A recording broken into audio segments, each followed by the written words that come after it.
Next up, we've got a Lullaby. Lullaby.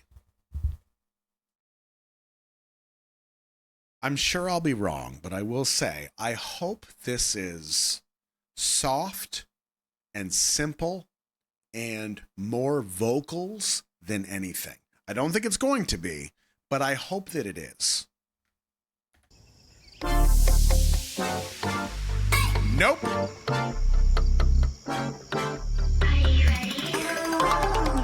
Ooh, yeah. 낮에 꾸는 꿈 믿기지 않을 뿐 여전히 날 거짓말 같아 눈도 보면 너의 품 Dance Girl 네가 부르는 내 이름 모든 널 거치며 아름다워져 새로 피어나 I'm 놀라워 널 좀 알아 갈수록 더 falling 두근거림은 멈추지 않아 매일 더해 Girl 속삭이는 모든 언어들 감미롭게 날 파고들어 막을 수 없어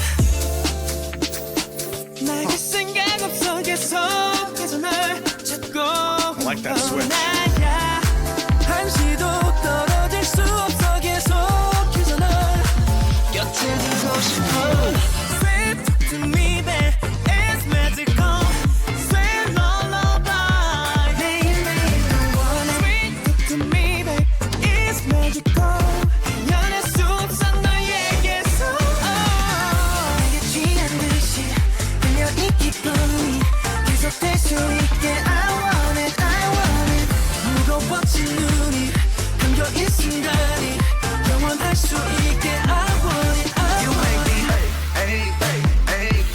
hey You make me 스르르 What? 천천히 잠들어 You make me hey 가정이 불어오는 바람처럼 머리 쓰다대는 손길 조금 날이 선 앞에 나른한 이 분위기 완벽해 두근거림은 멈추지 않아 매일 더해 네가 가니 손에 어두워져도 it's okay 어둠도 밝게 느껴지는 이유 그건 it's you 막을 생각 없어 계속해서 널 찾고 있는 건 나야 I tell you what, if I was sitting on my couch and my refrigerator opened up by itself and all the fruit started rolling out of it and automatically just on its own leaving the house, I would not think twice. I would sit there and without blinking, I would be like, yeah, get out! And close the door behind you! And go right back to watching YouTube. I don't have fruit. My wife has fruit. Get it right or pay the price. 믿어 떨어질 수 없어 계속해서 널 곁에 두고 싶어 Sweet talk to me babe It's magical Sweet lullaby 매일매일 널 원해 Sweet talk to me babe It's magical 연할 수 없어 너에게서 내게 취한 듯이 So I feel like we are seeing some tie-ins to some of the storyline pieces that we're starting to identify. I'll go back to that in the end. 그녀 이 기쁨이 계속될 수 있게 I want it 무거워진 눈이 감겨 이 순간이 영원할 수 있게 I want it 꿈이라면 날 깨우지 말아줘 절없이 오늘 바래 끝없이 너를 원해 달콤한 목소리로 가득 채워줘 지금 이 순간 stay with me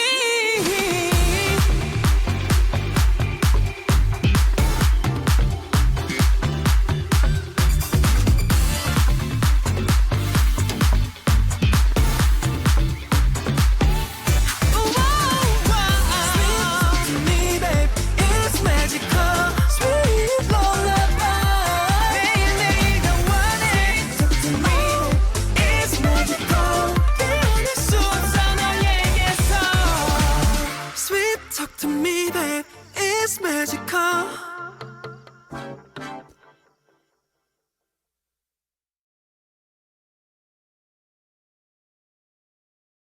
I am exhausted.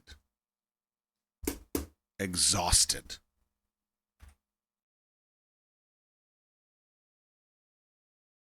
And I'll get back to that point. So, first of all, I think seeing this scene brings me back to the first flavor that I had, the theory that I had with that one frame in, I think it was Fly. It was definitely Fly. It was in the bedroom. Somebody was levitating over the bed. And I said, I'll bet there are some important pieces of the puzzle in this shot. In that shot were a bunch of open books kind of strewn around the floor. I said, books or stories feel like something. This feels significant. I could be wrong. Actually, you know what? You can answer this question. There is a book in this pile that I can read the title of, and I see it twice. And it's called Century. Does Century mean anything for GOT7? It might not. It could be just a complete coincidence, and that's just how they built the shot in post-production. Not that you know of? Okay. Sometimes we hit, sometimes we don't. I'm just curious. So we've got the books, we've got a flying car. We've got a lot of growth with the trees. What book where? I'll show you. So right here, you see where my mouse is right there? That book says, it's upside down, it says Century. That's the name of that book. It's also seen right here in the exact same configuration with the exact same red book. So this is essentially a picture that's put here, and then that picture is put over here, and then it's probably shifted around in different ways and used as like an overlapping image to create this whole shot. We've got the growth with the trees. I do think it's interesting though that in a lot of these shots or scenes, we do have the growth of the trees and like the weeds coming up through the sidewalk and the road. There's also it seems to be a lot of contrast between the city, the hard concrete city, the structure of that, and then the freedom of nature as it just tends to take over. So there could be something symbolic with the hardness of the city and modern civilization, if you will, but how no matter what, nature will always be trying to take over. There's always a freedom that's waiting to break through. And then that breakthrough also references what we saw in, I think, Hard Carry and Never Ever. So there might be something there.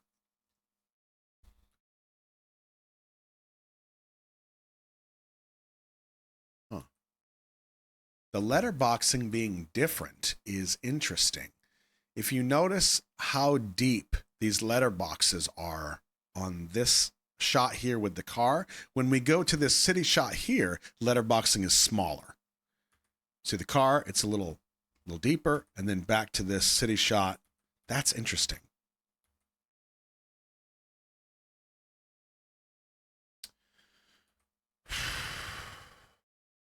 We have more flying, but this time it's the toys, it's the cars.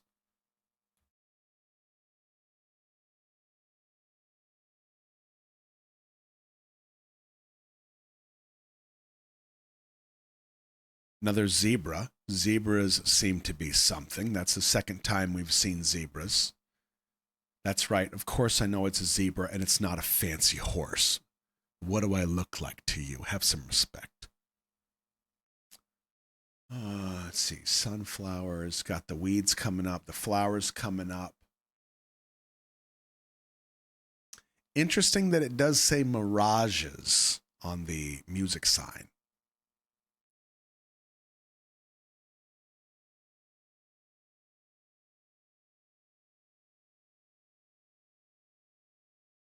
Horse on the shirt. Horse standing on a Dorito, maybe?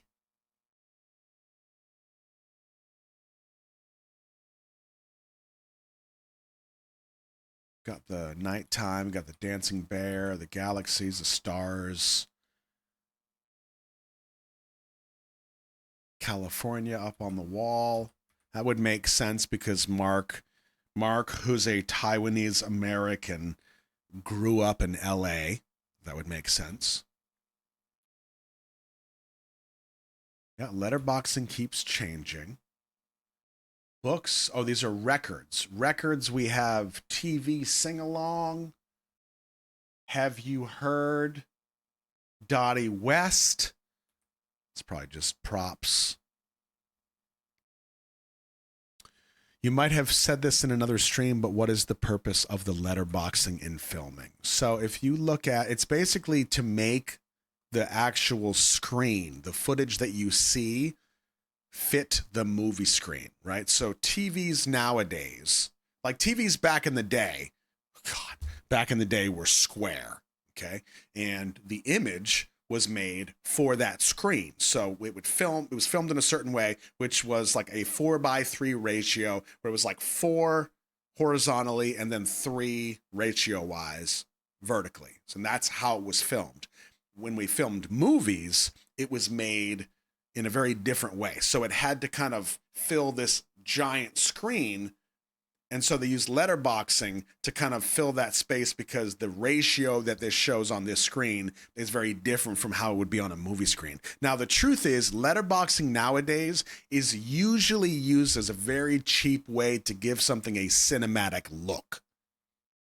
Very cheap. If this was the same shot and you take away the letterboxing, it doesn't feel cinematic anymore. It just feels like a shot. It's very strange, but it's just human psyche, how we interpret things. For the same reason, like if I show you a movie that's in 30 frames per second, it means it's filmed and that camera is taking a picture every 1/30th of a second, and it takes 30 pictures every second. If it's filmed in that way and I play it for you, you'll say, why does this look weird? It doesn't feel like a movie. I don't know why. It just doesn't look right. If we reduce that from 30 frames in 1 second down to 24 and we show it to you, you go, yeah, this looks like a movie. Since we have been around, movies have been filmed in 23.98 frames per second. And our brains just learn this is what a movie looks like. We don't know why, but that's what happens. This letterboxing is the same thing. It's a way that we have been conditioned over time to understand this is fake. This is a movie. And I think they use it here to also differentiate between different things. For example, I watched a YouTuber recently that was doing, he was playing a game for the first time.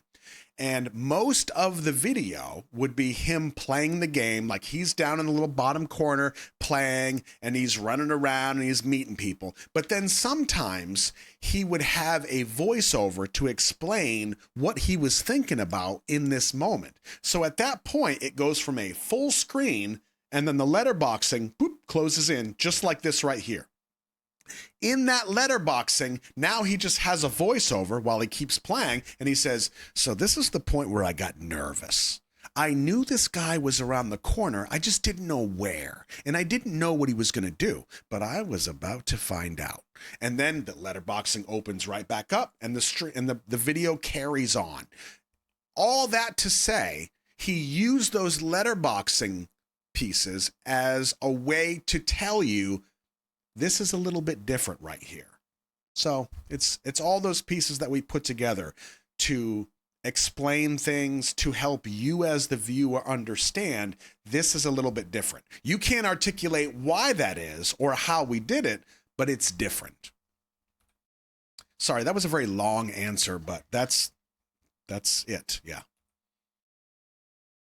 Okay, I don't see century anywhere, so maybe it's not super important.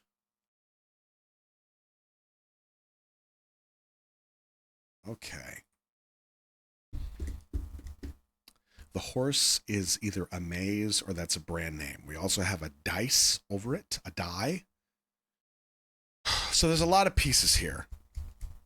The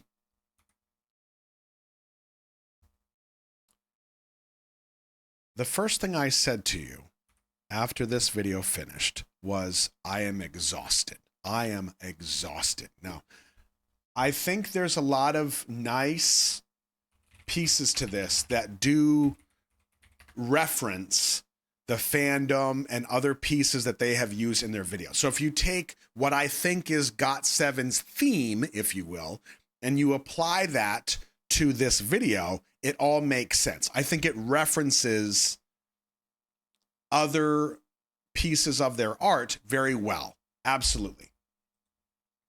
But I want to show you something that I think might actually answer this. It'll explain it better than I can, maybe. Okay, perfect. I'm going to show you somebody else's video. It's only 30 seconds. I saw this the other day on a complete fluke, but this is how I felt when I watched this video. Okay, now this video is from a YouTuber named Man Carrying Things. I don't know. I don't know. But the title of this video is called I Love This Style of Video Editing. Okay, Hey, 30 everyone. seconds. I love this style of video editing. Oh my god. So I have kind of a crazy story to tell. Now, I don't remember if there's any profanity in this, if there's any buts. I have no idea. Just hold on. Yikes. Crazy thing happened to me the other day. Dude, your soda's on your car. I was going out to lunch. Big yikes. Oh my god. Am I even recording? I thought for a second I wasn't recording. The waiter was like, "Would you like water with ice or no ice?" He needs some milk. And I'm like, just show me some basic respect, you know? You stupid piece of shit. I'm gonna fucking kill you if you... Thank you guys, and please buy my Costco merch. Merry Christmas. Now, that is how I felt this video was. Madness. Now, and I don't think, like, maybe I will admit that I did have an expectation, a hope that this being a song called Lullaby, that it was going to be a good display, a good demonstration of their voices. I would love that. Now, I've seen Killing Voice, but I was hoping this was going to kind of bring it back to that, okay? But this was not a lot. Can you imagine playing this for a baby? The baby's crying and carrying on. You're like, bro, what do you want from me? So you put it in his crib, and then you turn this up to 11, and you just let him go. That ain't gonna work. It's too much. Okay. Now, from a video standpoint, way too much happening. Way too much. But also, from a song standpoint, there were pieces of the song that I liked. It got my head moving. I was like, okay, though, that's a nice little part. But this was one of those songs for me that felt like they had someone building the first part of the song and then a completely different person building the second part of the song and then a third part and you got 17 people that built a section of the song, and then at the end they just threw it all together and tried to be like, oh, this would be cool, let's do that. I don't like that. I like some of the pieces, but together it's too much. It's all over the place. Tommy Ann says, Roscoe, they are indeed chaotic in everything they do. I'm sure that's true, but this is the first time that we've seen that. The first time that I've seen that. Their other videos are so well structured that it makes perfect sense to me. This one was just all over the place. I didn't dig this one.